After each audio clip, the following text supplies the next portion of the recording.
ओडिशा में हैरान कुन वाकया, भाई ने बहन की मौत साबित करने के लिए कब्र से कंकाल निकाल लिया।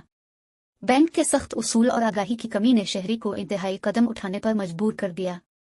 ओडिशा से एक चौंका देने वाला वाकया सामने आया है, जहां एक शख्स ने अपनी मुतवफ़ी बहन की मौत साबित करने के लिए उसकी कब्र को खोदकर कंकाल बैंक पहुंचा दिया। तफसीलात के मुताबिक मज़कूरा शख्स अपनी बहन के बैंक अकाउंट से 20,000 रुपये निकालना चाहता था, ताहम बैंक अमले ने बार बार इस बात पर जोर दिया कि अकाउंट होल्डर की ज़ाती मौजूदगी लाजमी है।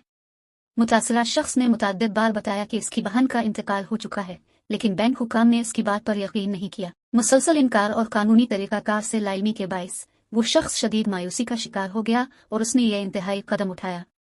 ये वाक़या न सिर्फ अवाम में मालियाती और कानूनी आगाही की कमी को ज़ाहिर करता है, बल्कि इदारों में इंसानी हमदर्दी और लचकदार रवैये की ज़रूरत को भी उजागर करता है।